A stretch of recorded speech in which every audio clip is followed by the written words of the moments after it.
Assalamualaikum warahmatullahi wabarakatuh. Pada pertemuan pada siang hari ini kita akan membahas mengenai alokasi BOP departemen dengan metode yang kedua, yaitu metode bertahap. Ya, jadi langsung saja kita masih menggunakan kasus yang sama, yaitu kasus PT Jaya Raya seperti yang kita gunakan pada metode langsung minggu lalu.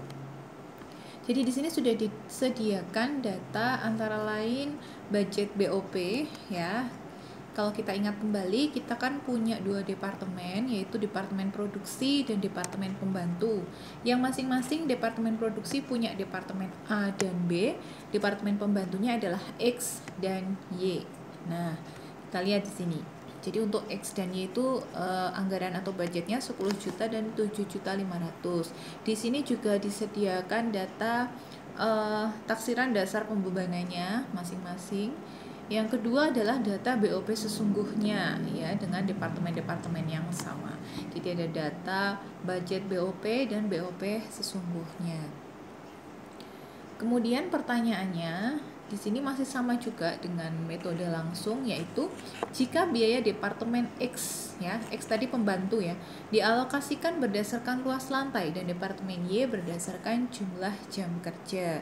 Tentukanlah ya pertanyaannya dari A sampai K ya, silahkan disimak lagi pertanyaannya. Kemudian untuk tarif, dasar pembebanan yang digunakan adalah JKL atau jam kerja langsung.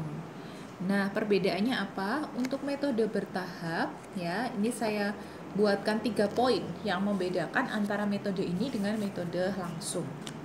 Yang pertama, metode ini mengalokasikan BOP secara bertahap. Jadi sesuai namanya ya, alokasi bertahap ya, secara bertahap. Urutannya gimana? Atau tahapannya bagaimana? Ya, jadi BOP yang pertama kali dialokasikan ya, tentunya kan departemen pembantu keutama ya. Nah, tapi departemen pembantu yang mana? Yaitu departemen pembantu yang punya nilai BOP terbesar. Ya, urutannya begitu. Jadi kalau kita perhatikan, kita punya dua departemen pembantu X dan Y. Ya, untuk anggarannya silakan dilihat. Antara X dan Y siapa yang terbesar? Oh, X 10 juta, Y 7.500.000. Berarti X dulu, baru nanti Y. Kalau besok ada kasus pembantunya ada 3 atau 4 Bu, berarti diurutkan dulu ya. Misal departemen A, B, C, D, A 1 juta, B 2 juta, C 5 juta ya, misalnya begitu. Jadi diurutkan dari yang terbesar, 5 juta dulu. Seperti itu. Kemudian poin yang ketiga, ini yang penting ya, jangan sampai keliru. Jadi BOP departemen pembantu yang lebih kecil itu juga memperoleh alokasi dari BOP departemen pembantu yang lebih besar. Nah, aplikasinya gimana? Misal kita punya tadi departemen pembantu X dan Y, ketika X mengalokasikan BOP-nya, Y juga harus dapat. Gitu ya. Meskipun Y itu sesama pembantu ya, tapi dia tetap dapat alokasi dari X. Kalau departemennya seperti tadi ada 3 misalnya A, B, C, berarti ketika C mengalokasikan, dia harus ngasih dulu ke A, kasih ke B, baru kasih ke departemen produksi gitu ya. Jadi itu harap berhati-hati nanti ketika mengalokasikan. Ini yang menjadi pembeda utama dengan metode langsung. Nah, kita lihat di sini, kalau kita punya kasus departemen produksinya 2, A dan B, dan departemen pembantunya X dan Y. Jadi urutannya, nanti kan X dia punya 10 juta, Y punya 7,5 juta. Urutannya adalah X dulu. X dia kasih ke Y, kemudian dia kasih ke A, kasih ke B. Di sini saya berikan kode 1, 2, dan 3, warna panahnya merah. Lalu kalau sudah selesai, X kan habis 0. Y ya, jatahnya Y 7.500.000 langsung ke departemen produksi, jangan dikembalikan ke X, paham ya? Jadi Y yang dia sudah terima dari X, jangan X-nya terus diberikan, nanti nggak selesai ya. Jadi Y langsung berikan ke departemen produksi A dan produksi B ya. Jadi hati-hati sekali di sini ya, ini adalah step yang paling menentukan sebelum nanti kita masuk ke tabel alokasinya. Oke, kita lihat. Kemudian cara menghitungnya pun juga harus berhati-hati. Di sini saya tekankan lagi ya. Caranya gimana, Bu? Kita tinggal ikutin aja urutan nomor di atas ya. Jadi, pertama, kita fokus dulu ke tanda panah merah, yaitu alokasi dari departemen X ke semua departemen. X ke Y, X ke A, dan X ke B. Lihat dasar pembebanannya. Oh, pakai taksiran luas lantai. Dan ada 3 departemen yang dapat. Berarti saya beri warna kuning 3 departemen.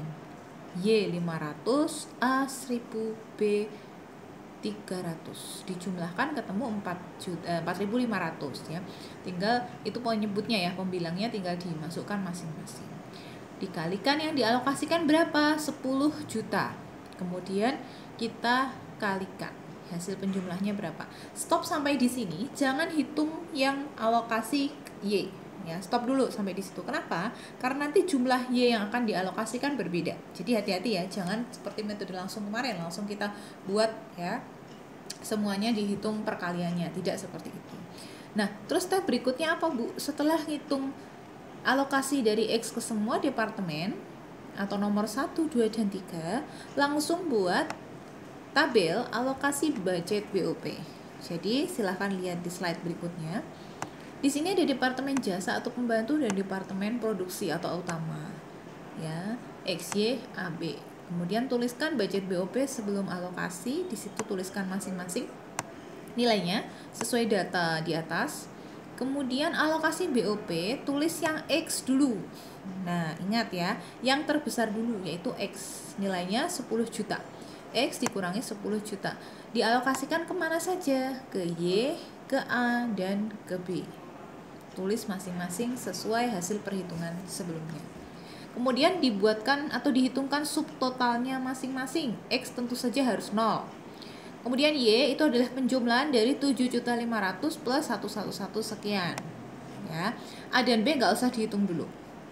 Nah, saya beri tanda orange di sini karena angka dari subtotalnya Y ini adalah angka yang penting. Jadi ini yang akan kita jadikan angka yang dialokasikan, budget BOP yang dialokasikan ke departemen A dan B. Ya, sehingga kita balik lagi ke perhitungan atas ya. Untuk poin 4 dan 5, Y ke A dan Y ke B, nanti pengalinya bukan lagi 7,5 juta ya. Hati-hati sekali di sini. Terus pengalinya berapa? 8.611.000. Loh, kenapa kok bukan 7,5 juta? Nanti kalau 7,5 juta yang dikalikan nanti tidak habis.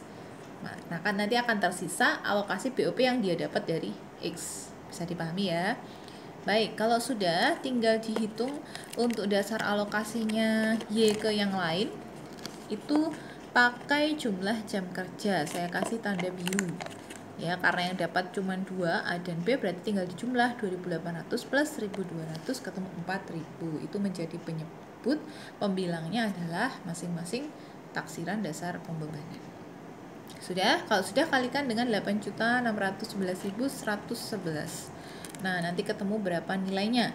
Nah, nilai ini, poin 4 dan 5 ini akan kita alokasikan di tabel. Jadi ketika kita buat itu, antara menghitung dan membuat tabel itu dilakukan berbarengan untuk metode bertahap. Paham ya? Oke. A dapat berapa, B dapat berapa. Kemudian Y-nya dihitung berapa budget BOP setelah alokasi, X-nya 0, Y-nya 0, A-nya dapat sekian, B-nya dapat sekian. Dasar pembebanan untuk tarifnya adalah JKL. Nah, di sini saya tulis kalian ya, JKL-nya berapa. Oke ya, jadi sampai di sini pastikan untuk semua departemen jasa atau pembantu itu 0. Kalau besok ada departemen jasanya 3, 4, ya berarti semuanya harus 0, dialokasikan ke departemen-departemen lain sesuai urutannya. Jadi bertahapnya seperti itu. Kemudian step berikutnya adalah menghitung tarif BOP. Rumusnya adalah budget BOP setelah alokasi dibagi dengan taksiran BOP. Tadi taksiran dasar pembebanannya kan pakai JKL. Nah, berarti rumusnya tinggal kita masukkan saja ya.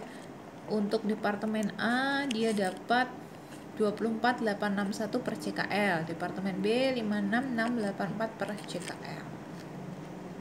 Untuk angka budget BOP setelah alokasi tinggal ngambil dari tabel sebelumnya. Oke ya, kemudian untuk alokasi BOP sesungguhnya stepnya sama ya. Kalau sudah dapat BOP setelah alokasi berapa, itu nanti akan kita kalikan dengan BOP dasar pembebanan untuk BOP sesungguhnya ya. Jadi ini ya, jumlah BOP-nya yang dibebankan 24.861 dikalikan CKL-nya yang sesungguhnya. Jadi CKL-nya kan ada dua, CKL budget dan CKL yang sesungguhnya. Kita kalikan yang sesungguhnya. Kalau sudah, tinggal dibuatkan jurnalnya. Pertama, kita jurnal BOP yang dibebankan untuk dua departemen, ya, departemen produksi saja, yaitu departemen A, rumusnya debit PBDP departemen A, kredit BOP dibebankan departemen A. Angkanya ambil dari step sebelumnya ya. Kemudian untuk mencatat BOP sesungguhnya, ya, jadi silahkan untuk semua BOP ini dicatat. Maaf, untuk semua departemen baik jasa atau pembantu semua dicatat. Kemudian mencatat alokasi, ya, BOP tadi yang mengalokasikan kan X dan Y. X dia dikredit ya, jadi karena BOP-nya dialokasikan dia berkurang, dia dikredit. Dia debit, kita debit ya, Y, A, dan B, karena Y juga dapat kan, Y, A, dan B. Kemudian untuk alokasi BOP departemen Y hanya ke A dan B, gitu ya. Kemudian untuk selisih BOP, nah seperti saya sampaikan sebelumnya, selalu ada selisih, jarang sekali nggak ada. Jadi di sini kita debit BOP dibebankannya 42 juta ya. BOP sesungguhnya berapa? 47. Berarti ada selisih tidak menguntungkan. Nah, selisih tidak menguntungkan ini posisinya di debit. Kita debit selisih BOP departemen A sebesar 5 juta 22 sekian. Kemudian untuk departemen B, BOP dibebankannya 56 juta, BOP sesungguhnya hanya 53 juta, berarti terjadi selisih yang menguntungkan. Selisih menguntungkan ini posisinya di kredit. Ya, jadi selisih BOP departemen B di kredit sebesar, hitung selisihnya. Nah, kalau sudah, untuk penutupan BOP di keterangan soal ya ditutup di rekening HPP, sehingga stepnya tinggal dibalik saja. Kalau yang di departemen A itu tadi selisih tidak menguntungkan debit, berarti tinggal dikreditkan ya, rekening lawannya adalah HPP. Kemudian untuk departemen B kan selisih menguntungkan, tadinya dikredit, pindahkan ke debit, rekening lawannya HPP. Itu kira-kira step untuk menghitung atau menganalisis alokasi BOP dengan metode bertahap. Untuk selanjutnya saya minta untuk dikerjakan soal latihan untuk PT Abadi. Baik, kalau sudah demikian penjelasan dari saya untuk hari ini. Saya tutup perkuliahan kita. Wassalamualaikum warahmatullahi wabarakatuh.